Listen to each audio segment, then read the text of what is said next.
Oh shit. Here we go again.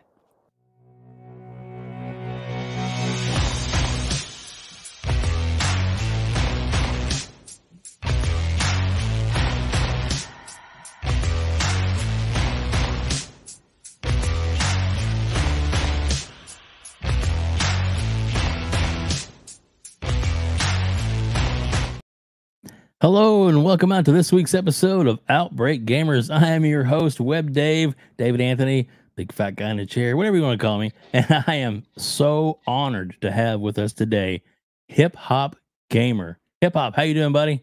Yo, you already know what it is. You know what I'm saying? Shout out to my man, WebDave in the building, Outbreak Gamers in the building. And you know I had to spin the chain on that. You know what I mean? So I'm ready to get it popping, son. Very excited, man. Honored to be here, dog. Awesome. Thank you so much. And again, I want to thank you for your time. I know it's valuable and I really appreciate it. But this show is all about letting people in the community know more about the amazing talent that's out there. And this just will bring more people to you because you are truly an inspiration for everything you do in the community. And I greatly appreciate you and your time, sir.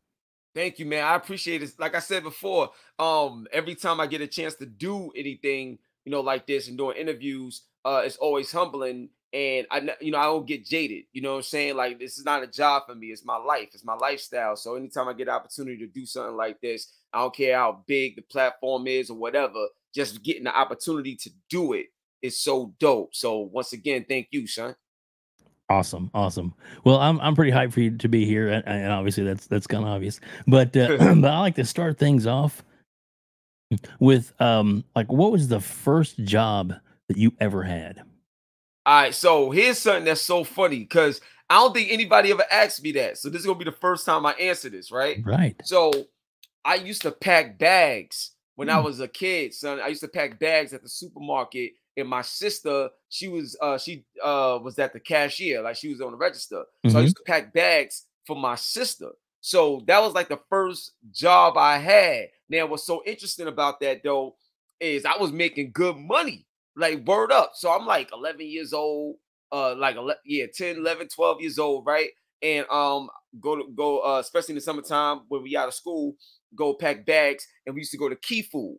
And we was in East New York, Stanley Avenue, you know what I'm saying? And we used to pack bags. And yo, bro, I always wanted all the games, and I couldn't afford to get all the games, and my grandmas couldn't afford to get everything, you know what I'm saying? So I used to pack bags and then go to the like Funko Land and all these other spots and stuff like that and get video games, bro. Facts. So I packed bags. I used to make like $60 to $70 sometimes, That's pretty good. like every day, like for real. Cause I used to I didn't just pack bags. I would also like let's say like the elderly, I would go walk them to their house, carry their groceries for them. Like I used to really service the community through packing bags, B. That's awesome. So it was crazy, man. And for the most part, I would just give all the money to my grandma so she could take care of the bills in the house. But yeah, man, like packing bags was my first job, dog. It was dope. That's awesome. That's really cool. That's really cool. I like that. I mean, and the reason I asked that of everybody is because you're a real person, just like everybody else. And no matter how big or famous we get, it's kind of humbling and nice to know that you were in there from the beginning, and that's awesome, man. That's awesome. So let's talk about your gaming prowess. Like, what was your first console, your first system, or was it PC, arcade? What got you the bug for gaming? Got you. So it was the Atari 2600, dog, out the gate, son. And that's because of my Oh, fire, son. You wore the right hat, B. That's what I'm talking about, son. Yo, and you know what? I gotta tell you something because like nobody noticed publicly, but I'm gonna say this right now. I gotta give a big shout out and so much love to Nolan Bushnell, yo. Because I'm gonna tell you why. So Susanna Pollock, who's the president of Games for Change, the summit and the award show, I hosted the award show this time around virtually. And Nolan Bushnell happened to watch it, and he was asking, yo, who is that guy? Like, that guy's amazing. That guy's incredible. Like, who is that? I need to meet that guy. I lost it. when I found out that like he know who I am now. Like, you know what I'm saying? Mm-hmm. Because it's such a sentimental value because my grandmom's, rest in peace, she's one who taught me how to play video games when I was 4. You know what I'm saying? And obviously it's my career now. But the first game I ever played was Pac-Man on Atari 2600 with the joystick and the red button. So it's just amazing how, you know, something that I've done when I was 4 and I'm 40 years old now and I'm still a big kid when it comes to that, bro. It means everything to me. You know what I mean? So yeah, that was the first system, son. That's awesome. That's awesome. That was my first system too. I'm right there with you. My dad took me down to the store and he was like, you know, the day it came out, I had no idea what it was. I didn't really know anything about it. I think he wanted it for himself.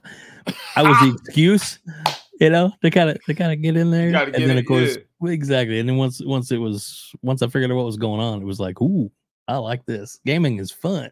Yeah, man, I loved it, man. You know what I'm saying? I even played ET, even though that was horrible. Yeah. I still loved it just to say that I had it. Like, you know what I mean? I was excited, man. Word. Yeah, I still have a copy out in my one of my game rooms out there. I got wow EVT just to have for nostalgia. Yeah, legendary. Exactly. So I guess with that, as you got older and everything, you got more gaming systems. And I mean, you're gaming obviously prowess. You're you know you're known for your gaming, but I mean, so what direction did that take you? I mean, as far as did you ever get into arcades or PC, or is it strictly consoles, or you know? Now, so I rock with everything. Like, so yes. So in the arcades and stuff like that, the arcades was what we call today social media, like, you know, social network, because you meet up with mad people, who got your quarters lined up, you battling, making friends, even making enemies. Like, it's crazy, but the energy was always lit when you go to the arcade, especially if you go to one of those arcades where they got the arcades in a back room of a bodega in the hood. You know what I'm saying? That's when it really go down. You know what I mean? So I play arcades, consoles, not PC that much growing up. I ain't had we ain't have computers in our house, like, you know what I'm saying, growing up. But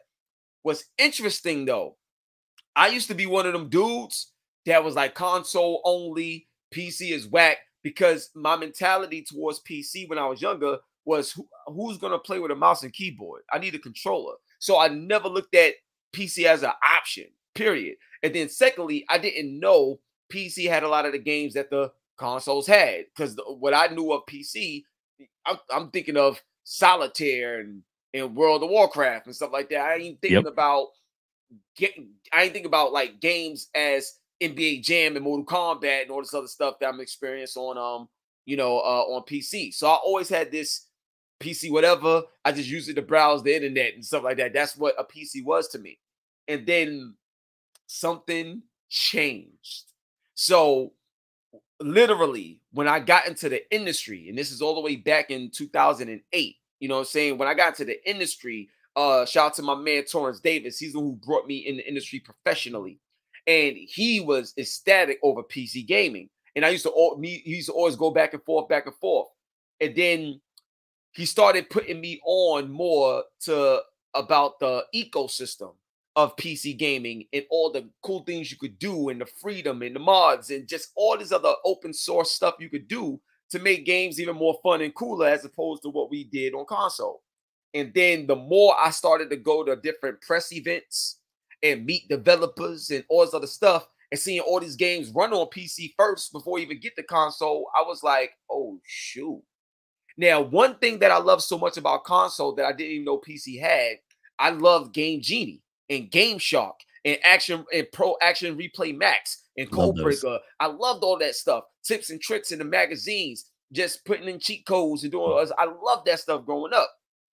And then as I got older and I started playing more consoles all the time, I noticed that consoles started to shy away from the cheat codes and stuff in that culture that we had back in the day. But PC always had it, and they still stuck with it. So it brought me closer to PC, from performance to open source, other cool things you could do, mods, cheat codes. Like, PC just gave me a different level of freedom and a different level of fun. So now I actually play PC games. Like, I'm on PC way more than anything. Like console is secondary to me now. Like Yeah. PlayStation is the best console, period, to me. But and I play their games exclusives. But those same games, when they come to PC, I back Oh on yeah. PC with it. Yep. Yeah, yeah. That was probably the smartest thing that Sony did, was to finally bring some of those amazing games that they Yes. had on console up to the PC level, because it opened up a whole nother level of gamer that, had never experienced it before, was now like, oh crap, this is really good stuff. So I love that. Yes. Yes, I loved it too, and I believe that you get a lot of PC fans buying into console more, and vice Mhm. versa. Yep. And the reason why I love it collectively is that it grows the market overall as a whole. So Yeah. I'm always with that, because the bigger look, I know you got the fanboys and fangirl Yep. battles, PlayStation better than Xbox, vice versa, all this other stuff. At Yeah. the end of the day, we need all of them to be successful, regardless in terms of what place they're in. You know what I'm saying? Right. We need them all to be successful. So I love the fact that PC, even Nintendo, but I love the fact that there's ways to experience gaming more, no matter how you do it. The fact that there's more ways to do it is Mhm. that's the punchline right there, son. Yeah, I 100% agree with you, and couldn't have said it better myself. That's perfect, because it really is. It's, gaming is so much more than just, I'm playing games. It's the social interactivity. It's the Mhm. it's the able to, to hang out with your friends and do things that are just, and sometimes, especially like when COVID happened, there was a lot of stress relieved, because you really couldn't do anything else. So that was kind of way to keep sanity. So, Absolutely. Absolutely. One thing I love about video games so much more, even now, is the stories that it tell, and the technology that allows you to see it and experience it in such a interactive way. So yeah. I give you an example. I was just at San Diego Comic Con, and I was on a panel, and I was talking about why I love God of War so much. You know what I'm saying? And the story of Kratos, because God of War is my favorite franchise of all time, and Kratos is my favorite character of all time in gaming. And what's so crazy about it is, he gave his soul to Ares, the God of War. God of War wipes out his enemies, but also possesses Kratos to kill his own wife and daughter, and he had to wear their skin as ashes. You know what I'm saying? That is so crazy, because every day that he wakes up, every time he looks in the mirror, every time he just looks at himself, it's a constant reminder of what he hates. Hmm. Think about that for a second. You know what I'm saying? Like looking at your skin, and your skin represents everything that you hate and the worst decision that you ever made. And so like that. That's crazy. That's, you know what I mean? People in real life like feel like that. You know what I mean? So that's Hmm. crazy to me. So yeah, I love the stories that a lot of these games tell. Hmm. Even when you look at games like The Walking Dead, Telltale series and stuff like that, that's one of my favorite games as well.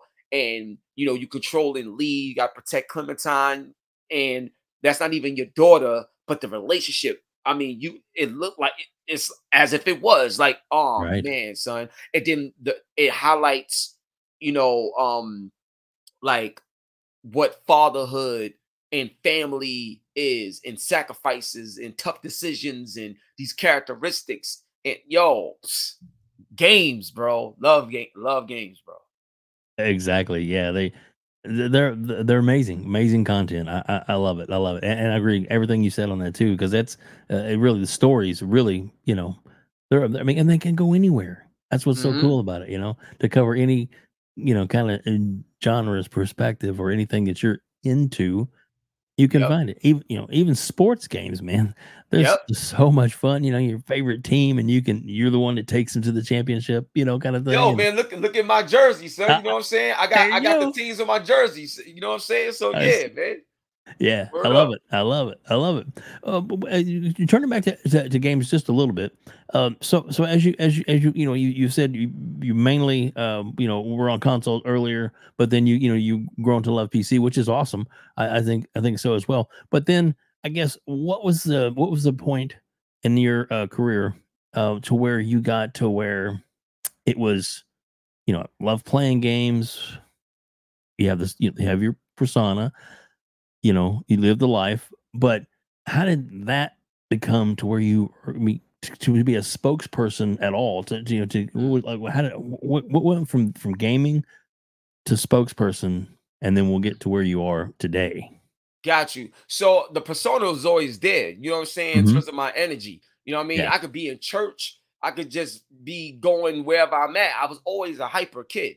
You know what I'm saying? So I always had that energy, so to speak, in that persona like that. Now, to answer your question, it was more of a shift from just loving playing video games to going into the journalistic space and being a journalist and breaking stories and interviews and being that voice and that persona like that. So real talk, dog, this how it happened, B. So I grew up on hip hop. I grew up on video games. So I decided to take both the cultures that I love and live and embody it through one person and one voice that can be shared and spread out through everybody else because we grew up in this culture as well. You know what I'm saying? So that's the first thing, right?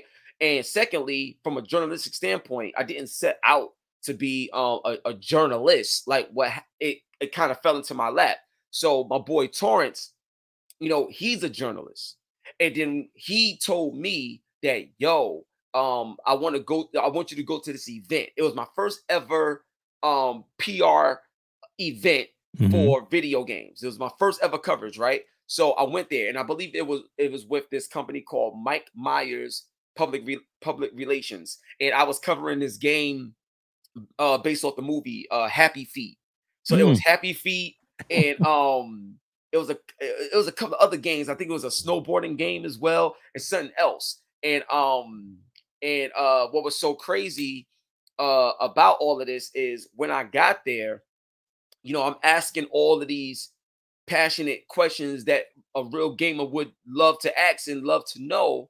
And that's when I started to fall in love with the journalistic side, not just of gaming, but I just started to fall in love with journalism, like getting the facts and picking the brains of all of these creators. And that's when it happened. That one event is what started to change everything for me, that leads the persona and being that spokesperson in the culture of gaming overall. So that's one. Now, two, the way I took it to another level was I'm not just a fan of games where I play games and that's it. I'm not just a fan of hip hop where I just listen and consume and that's it. I'm an actual artist. I got bars. I got talent. I got songs in video games right now. Like I do this. So I'm not just a fan from the outside looking in. I'm also a product of what's being created because I'm a creator of it. When it comes to video games, I'm not just only a player of the game, but I know how these games are made. I know the technology. I studied all of this stuff, the patents, the everything. So because of that, I'm able to speak on these topics in a different way with a style that's unique to me. And it allows me to bring everybody together because one, if you know, if let's say you just a fan of hip hop or whatever, or you just love games, and let's say you don't listen to hip hop that much, or vice versa, the cool factor, the attention, the lifestyle, the swag, all of that energy that I bring to the table makes everybody want to at least know what I'm saying. I pique interest by the way I deliver what I talk about. And that started to be extremely valuable in the culture. And that's what I had to learn. I didn't know how valuable I was because I'm just being myself. But being myself was never existent in the gaming industry like that. You didn't see any journalists that walk around with a belt that talk street but still know what they're talking about. Like that didn't exist, especially in 2008. So once I understood the value that I had and how it was reaching people and bringing people together, and people felt like they saw themselves in seeing me because we never had an outlet to be able to be on these stages and speak on games like that back then. That's when I knew I had something special. I had something great, and I wanted to make sure that I protect it, I nourish it, and I remain authentic with it. So when people see me, they know they're seeing the best. When they see me, they see the truth. And when they see me, they see something in someone that love what they do genuinely and don't treat it like it's just a job and get jaded. But this person from 2008 all the way to 2023 is still the hypest person that walks in a room that genuinely loves the culture he's in. That's it, B. And I tell you, it absolutely shows. It absolutely, you know, you're so passionate, and I love that.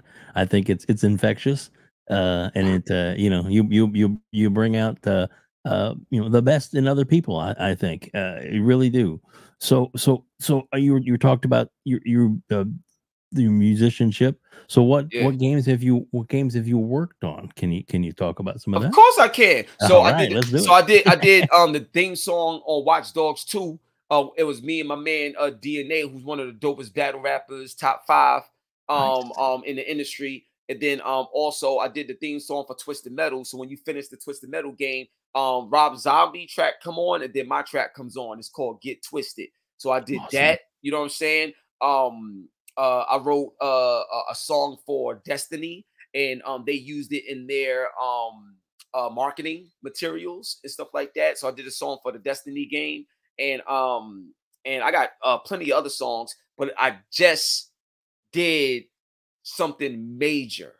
I don't want to say too much about it. Yeah, don't get you in trouble. Come out anyway, but just know that HipHopGamer is officially on the original hip hop soundtrack for Street Fighter 6.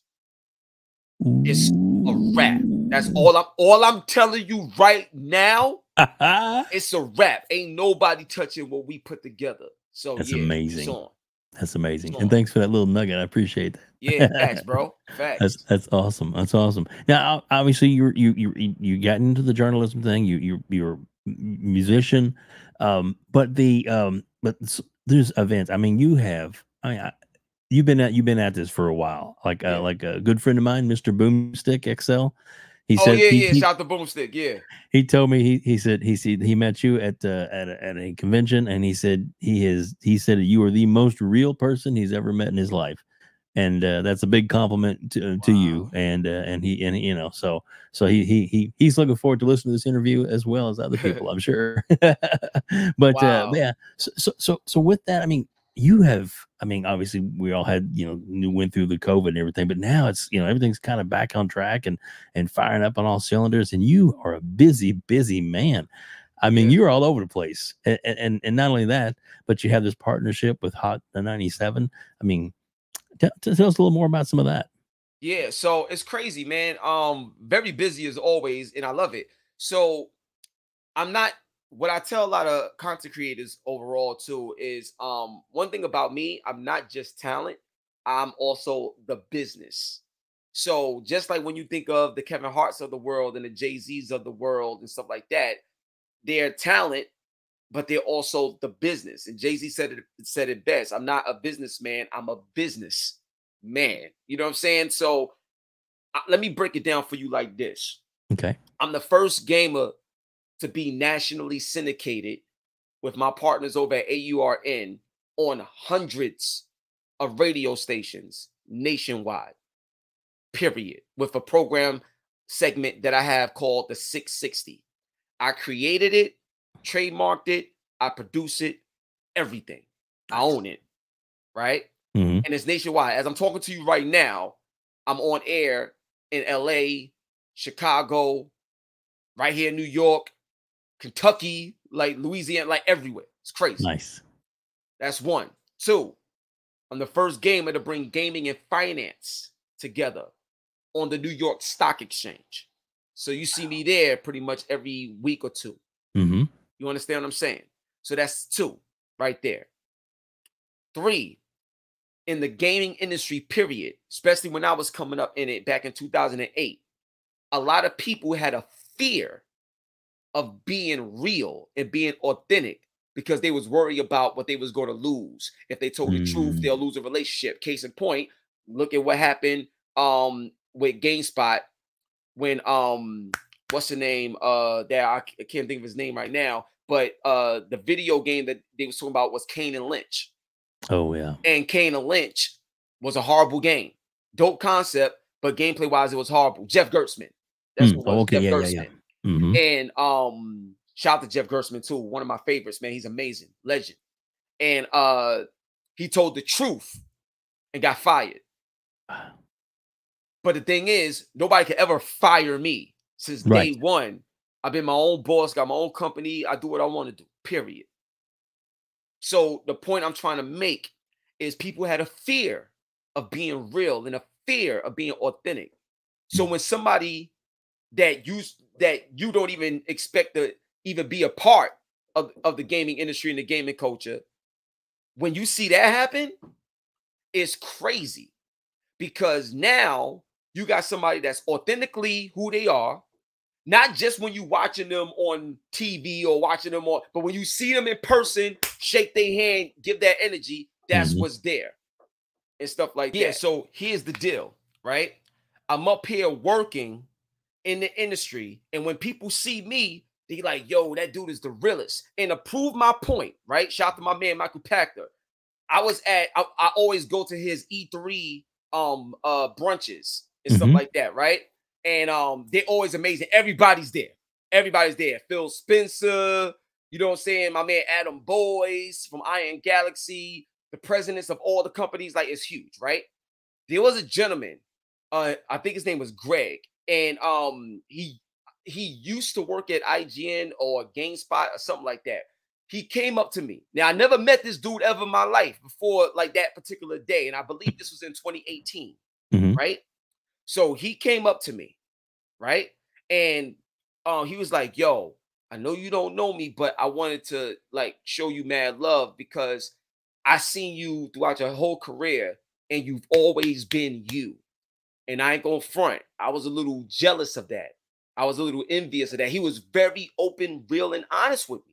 He's like, I was a little jealous of that because you know how it is in the industry. You kind of got to pander because look, people got families to feed. So if somebody tell you to say something or do something, and if not, your job is on the line, even if you don't want to do it, if you think about your family and your kids, like, yo, you got to take the L on this one. And you got to be fake for the moment. You know what I'm saying? It is what it is. So they do that. So now that they do that and they got that going on, it's one of those situations where the humility in his face, I was like, wow, it's almost as if he wanted to cry because he said, yo, seeing you do this, I've been so fake that now that I don't have a job, when I'm real, people think I'm fake because I had to fake for so long with the job I had. Wow. And I was like, yo, it hit me in such a way where I'm like, yo, bro. And I gave him a hug, dapped him up, and I was telling him, like I tell everybody else, my tagline is character is your currency. I'll say it again. Character is your currency. Who you are will always be the value. But if you don't see it, other people, society, the world will place their values on you to control your worth. And then in that process, you lose yourself. I just never was the person that they was going to do that to. I always knew I was the best. And now, many years later, in 2023, that's why when you look at my chain, it says GOAT of the game. GOAT of the game is for a reason. Yeah. So I do this for real. But yeah, man, I just wanted to share that with you because that's what led to Hot 97 and all the things that I'm doing. I wanted to bring value to everybody and all the partners that I work with so we could grow and do things together versus, hey, just give me money and I'm gonna do this. And that's it. Nah, I ain't trying to do nothing that's just transactional. That's all. If we rocking together, we rocking. Because in good times, we still good. In bad times, we still good. And regardless of what happens, we always going to find a way to win because we're together. Because that's where the value is at. So when you see my partnerships, that's what they are. Partnerships, not sponsorships. They're partnerships. And we get money together. I absolutely love that, man. Getting to know you and know more about you. Dude, this is awesome. I'll have to say. And I know people are going to love hearing this from you. I almost wanted to say amen. Yo, bro, look, yo, on my chain, it says Jesus is God. You understand what I'm saying? Come on, man. In Jesus' name we pray, amen. I don't play that. I keep it real all the way, son. I love it. Yeah, like I said, and I know exactly what Boomstick was talking about now. Then you are so real, and I love it, and I thank you for it, and I know you will never change. You will be who you are, and Yep. respect so much for that, man. So much respect for that. Thank you. So that's awesome. So as we start to wrap things up, because I know you're on a limited time, what is any projects or anything coming up in the future you want to talk about, or anything you want to promote? Yeah, of course. So I got so much stuff going on. Let's So do it. one, like I was talking about earlier, the original hip hop soundtrack for Street Fighter 6. I'm on it. I'm involved with it. I played a major role putting it together with my brother Eric Medina, who's the owner of Nerds Clothing. And Nerds Clothing and Capcom presents this. And my man Buddha the Future, Grands, and Mike Cuz, they're the producers of it with Steel Sessions. So Nerds Clothing, Steel Sessions, your boy HipHopGamer. Shout out to my man Jose Aquino as well. That project is gonna be something special because of the doors that project will open. And get ready because it's gonna be a monster. So that's one. Two, August 6th, like literally this weekend, this Sunday, I'm bringing financial literacy through video games with the kids at schools that I'm partnered with. So So what we're doing is just like in the fighting game community, and you got the top 8. So I got the top 8 kids from one of the schools that I'm partnered at, and I got the VIP suite at Barclays Center, Brooklyn, and we got the WNBA game, New York Liberty versus the Las Vegas Aces, the hottest teams in the WNBA right now. And what we're doing is I'm gonna have them battle in Street Fighter 6. Now, every kid there is gonna get paid, but depending on where you place, determines how much you're gonna get. So the winner gets $500 and an interview on the New York Stock Exchange to talk about the experience and everything like that. How being in school has led you to be exposed and experience gaming, what you love, and also get paid to do it. And now partnering with Chase Bank, the only way they get their funds is through opening their bank accounts. So now the kids get their bank accounts for the first time and then do financial literacy directly with Chase Bank and HipHopGamer. The money that they get initially at the end of the school year, we're going to try to make sure it gets like tripled or even quadrupled and stuff like that at the end of the year. So now they're going to learn about how money works, what money really is, how you can leverage it, credit, all this other stuff, because they don't teach that stuff in school. But my program reveals all of it to you literally through video games. It's a wrap. So I got that going on right now, and it's called Get Money Gamers. So please support, all of that when the videos start rolling out, because the next this one is invite only, but the next one is going to be open to the public, and we're going to be doing this in front of crowds. It's going to be crazy. And one thing I love to do is create responsibility with a lot of the youth. So you can't do the blame game about what you don't got or nobody this or nobody that. No, we love you, we got you, but you got to put that work in, because ain't nobody gonna I don't listen to nobody complain about nothing. Because if you complaining but you ain't got no solutions, what we talking about? Right. So yep, I hold people accountable. That's the only way you're gonna be great. Like I said, when I call myself the GOAT, I don't call myself the GOAT because I think I'm better than somebody. I call myself the GOAT because you can't be the GOAT unless you're willing to take the hits. Because by me taking the hits is going to open the door for other people. So I'm the GOAT because I lead to help others once I break barriers, period. You know what I'm saying? Fantastic. Yes, that's so awesome. Yeah, so that's how I get down. So that's two things to look out for. And one more thing that I'm going to say is this. Real talk. I'm working on becoming potentially like I'm trying to say this the right way. Yeah. Let's just say I've been told from a lot of people that I'm kind of like an action figure. Like if they had like a HipHopGamer toy or something like that, it'll be dope. So all I gotta say is stay tuned. I love it. I love it.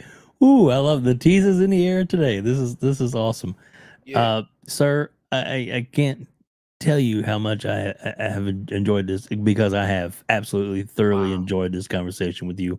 You're an amazing individual, and I know that you're going to continue to grow in popularity and the values you bring to the community and to your day and day life is it's something to look up to, and thank you for that. I'm going to have in the description below all the links to where everybody can find you and all that too. But if you don't mind, as we wrap things up, just kind of tell everybody where they can reach out to you on social media and such, and where they can find you on the dial.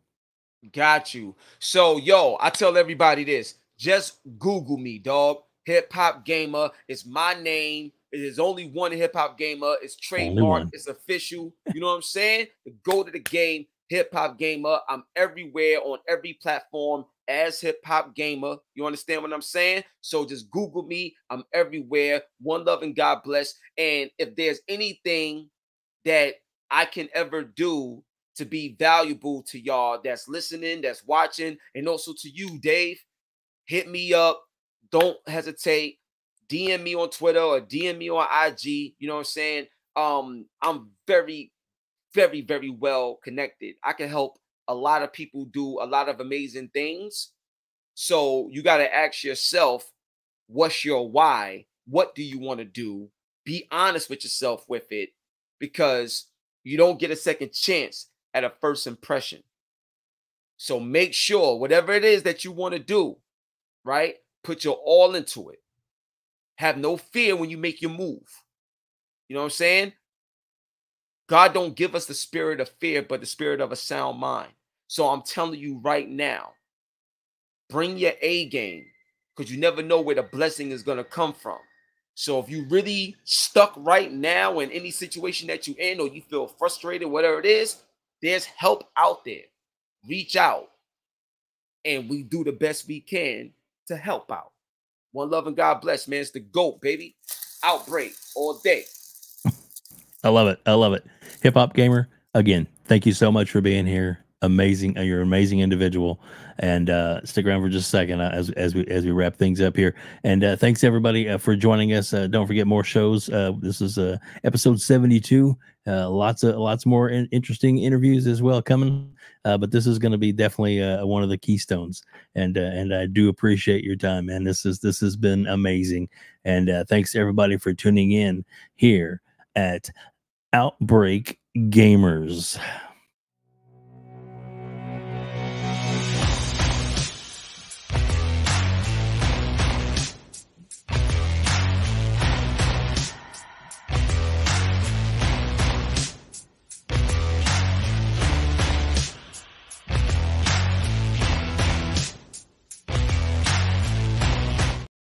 Game over.